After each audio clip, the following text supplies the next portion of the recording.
Oh, hey folks. You know something really stupid's going on when I actually go and start talking about comic books again. You know, that thing I actually used to talk about when I started my channel, but don't do anymore because it's actually kind of pointless? Yeah, that. So the staffers over at Image Comics decided to go and unionize. Oh boy, this is not going to end well for them. This coming from the ass end of the internet, also known as Bleeding Cool. Image Comics issues statement after union vote by staff. So I'm taking bets, folks. How quickly do you think these idiots are going to end up in the unemployment line? I give it a couple months. It's kind of funny. It seems like anytime the word union gets brought up in the comic book industry, somebody overseas gets a job. I guess that's a win-win.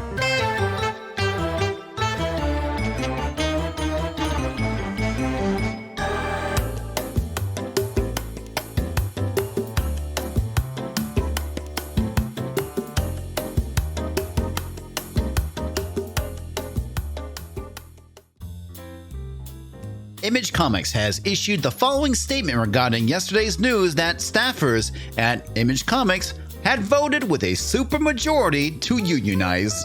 I find that statement to be absolutely hilarious, because supermajority is a bit of an overreach. After all, we're only talking about 9 staffers here. Come on, how hard is it to get 9 idiots to agree on something? And founded the Comic Book Workers United Union. Now, Image Comics now resides in Portland, Oregon, which means I'm pretty sure these idiots can be replaced with a fresh batch of hipsters. Or homeless people. It's really kind of hard to tell the difference these days, especially in Portland. Image has always believed in fair and equitable treatment of staff and has always strived to support employees to the best of our company's ability with regards to their employment. This is not Image Comics recognizing the union, and indeed seems to suggest that they are doing fine without. The goal, as stated by Comic Book Workers United, seemed to indicate some disquiet in that regard between employees and publisher. Bleeding Cool has questions in with the Comic Book Workers United, but goals seem to define issues that staff have had at Image Comics. You know what most normal people do when they have an issue where they work at? They either go and try and resolve those issues with their employer, or they go and find another freaking job. You know that thing that most normal adults would do? But again, we are talking about Portland here. And just like most activists, they've went and supplied their list of demands.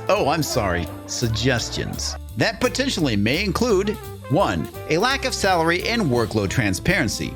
2. Low staff morale and overwork. 3. A lack of communication regarding publisher priorities. Image Comics sounds chronically disorganized. Yeesh. And trust me, I'm an expert at being chronically disorganized. Number 4, lack of procedures laid out for duties. Number 5, new positions not opened up to current staff before the public. Number 6, remote working opportunities being withdrawn, and a lack of compensation for supplies used when remote working. No offense, Buttercup, but not everyone's going to get a work-from-home stipend like some companies offer. This is Image Comics we're talking about. I'm pretty sure they're operating on very thin margins here. Too many mistakes in production as a result of overwork. Now, as I stated previously, when I feel like I'm overworked and I'm not being properly compensated, I simply go and find another job. I mean, so far that worked out pretty well for me. Now, I understand that may not be the case for everybody, but after all, we are living in a times where basically employers are desperate to hire people, so I'm pretty sure that you can go and find something if you really wanted to. A lack of diversity in staff and management. Did you realize that 70% of the population of Portland is white, right? 77.4 if you actually count white Hispanics. I mean, come on, diversity is a little hard to come by in Oregon. After all, it legitimately is the whitest state in the United States. Even Francesca Ramsey called this out on one of her MTV Decoded videos.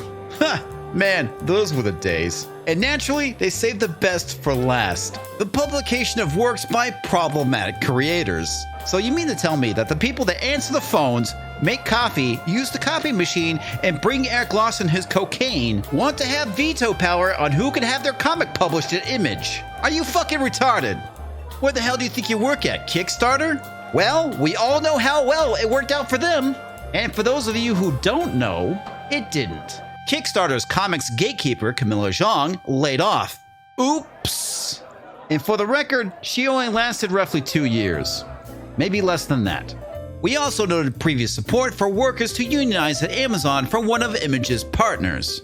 It's also notable that issues expressed here have also been expressed to Bleeding Cool by those at publishers such as Marvel, DC, Dark Horse, IDW, and Boom, especially the increased workload and lack of communication. Image Comics may be testing ground for a union with lots of room to expand. Good luck with that, buddy. I seriously don't see this ending very well. Bleeding Cool will be following the emergence of this new union, and so will Comics Division, and what it means for the rest of the comics industry. Death. Death is what it will mean for the rest of the comic book industry. Look, these people aren't mining coal. No one's dying from black lung here. This is the problem when you go and hire a bunch of activists. The problem is that's basically the entire comic book industry. I mean, come on. If I was to go to the CEO of my company and start issuing demands, I'm pretty sure I'd be shown the door. And that's exactly what should happen to these spoiled children. Because that's exactly what they are. Hey! Get the fuck out of here. You know what, folks? I think the end of these episodes is becoming a little too predictable. Thanks for watching. Make sure to like, share, and comment, and subscribe if you're new to the channel. A huge thanks to all the Subscribestar supporters. Without you, Comics Division would probably be crying in a corner somewhere. The Big Spenders, Roger the Shrubber, Toxic Manflu, and HMStix. Take my money, damn it!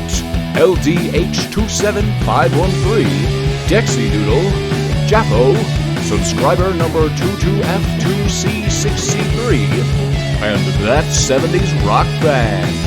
I'll buy that for $1. Colin D, Neck AG94, Jenna Lyn, and DiabloDame. Thank you for all your support. You are awesome.